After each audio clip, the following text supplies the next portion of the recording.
Hello दोस्तों, आप सभी का हमारे YouTube channel SK knowledge point में स्वागत है।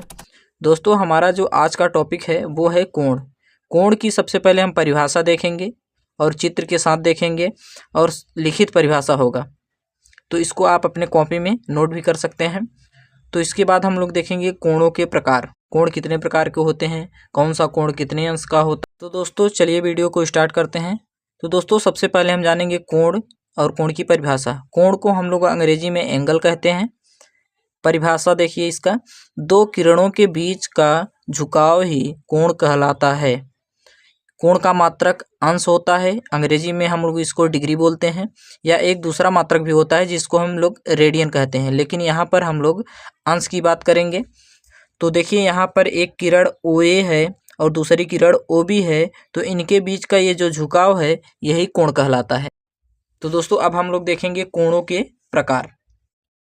पहला कोण जो है शून्य कोण इसको बोलते हैं, अंग्रेजी में इसको जीरो एंगल बोलते हैं। यदि दो किरणों के बीच कोई झुकाव न हो, अर्थात अपनी प्रारंभिक अवस्था में हो, तो उनके बीच शून्य कोण बनता है। अगर दो किरण हैं उनके बीच में कोई झुकाव ना हो, यानी कि वो एक दूसरे पर ही हो, तो उनके बीच जो जगह होता है वो बिल्कुल भी नहीं होता है। तो इस प्रकार जो हमारा कोण बनता है उसको हम शून्य कोण बोलते हैं, इसको हम जीरो अंश ऐसे लिखते हैं, ये हमारा शून्य कोण होगा। दोस्तों दूसरा कोण है न्यून कोण, इसको अंग्रेजी में एक्यूट एंगल बोलते हैं। वह कोण जो 0 अंश से अधिक तथा 90 अंश से कम हो उसे न्यून कोण कहते हैं। अर्थात इसको हम इस प्रकार से भी लिख सकते हैं, ये न्यून कोण जो है 90 अंश से छोटा है और 0 अंश से बड़ा है। तो जो 0 अंश से बड़ा और 90 अंश से छोटा होता है वह कोण हमारा न्यून कोण होता है। इसका चित्र इस प्रकार से होता है। इसके एग्जाम्पल 60 अंश, 30 अंश, 45 अंश, 50 अंश, यानी कि 0 से लेकर 90 के बीच का कोई भी कोण हो सकता है। देखेंगे तीसरा कोण अधिक कोण, इसको हम लोग अंग्रेजी में ऑब्ट्यूज एंगल बोलते हैं। वह कोण जो 90 अंश से अधिक तथा 180 अंश से कम हो उसे अधिक कोण कहते हैं। अर्थात यह जो कोण होता है 90 अंश से अधिक होता है और 180 अंश से कम होता है। यहाँ पर देखिए ये 180 अंश से कम है और 90 अंश से ज़्यादा है, तो यह हमारा कोण अधिक कोण है। तो दोस्तों ये रहा अधिक कोण का चित्र। अधिक कोण कुछ इस प्रकार से होता है। दोस्तों हमारा चौथे टाइप का जो कोण है वो है समकोण, इसको अंग्रेजी में हम लोग राइट एंगल बोलते हैं।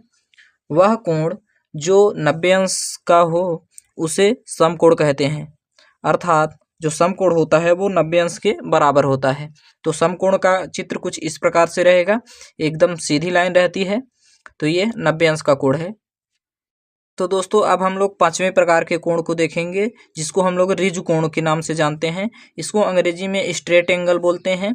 वह कोण जिसका मान 180 अंश हो, अर्थात एक सीधी रेखा का निर्माण हो, तो उसे ऋजु कोण कहते हैं। तो यह कोण जब बनता है दोस्तों तो एक सीधी रेखा मिलती है हमको, तो यह कोण ऋजु कोण कहलाता है। जो ऋजु कोण हमारा होता है वो 180 अंश के बराबर होता है। तो ये रहा ऋजु कोण का चित्र। तो ये देखिए यहाँ से एक सीधी रेखा बना रहा है AOB, ये हमारी एक सीधी रेखा है और यह 180 अंश के बराबर। दोस्तों हमारा जो छठवां कोण है वो है बृहत कोण, इसको हम लोग अंग्रेजी में रिफ्लेक्स एंगल बोलते हैं। वह कोण जो 180 अंश से अधिक तथा 360 अंश से कम हो तो उसे बृहत कोण कहते हैं। अर्थात यह कोण जो होता है बृहत कोण वो 360 अंश से कम होता है और 180 अंश से अधिक होता है। तो यहाँ पर देखिए अधिक का साइन बना हुआ है, यहाँ पर देखिए कम का साइन बना हुआ है। तो यह हमारा बृहत कोण का जो चित्र होता है कुछ इस प्रकार से होता है। तो देखिए यहाँ पर इतना 180 अंश होता है, अगर सीधी रेखा बनी रहेगी तो उस तरफ रेखा के ये 180 अंश बनेगा, लेकिन ये 180 से ज़्यादा और 360 से कम होता है, तो यह इसलिए हमारा क्या हो गया, बृहत कोण हो गया। दोस्तों अब हम लोग सातवां और आखिरी कोण देखेंगे, जिसको हम लोग संपूर्ण कोण बोलते हैं। इसको अंग्रेजी में कंप्लीट एंगल बोला जाता है। वह कोण जिसका मान 360 अंश हो उसे संपूर्ण कोण कहते हैं। अर्थात यह जो संपूर्ण कोण होता है वो 360 अंश के बराबर होता है। तो दोस्तों यह है हमारा संपूर्ण कोण। संपूर्ण कोण जो होता है वो पूरा एक चक्कर लगाने के बाद जो बनता है कोण, उसी को हम संपूर्ण कोण बोलते हैं। यह 360 अंश का होता है। उम्मीद करते हैं दोस्तों आपको बहुत अच्छी तरह से समझ में आया होगा। अगर आपको अच्छी तरह से समझ में आया हो तो वीडियो को लाइक और चैनल को सब्सक्राइब करना ना भूलें, क्योंकि इसी प्रकार के मैथ के इंटरेस्टिंग टॉपिक लेकर हम आपके लिए आते रहेंगे।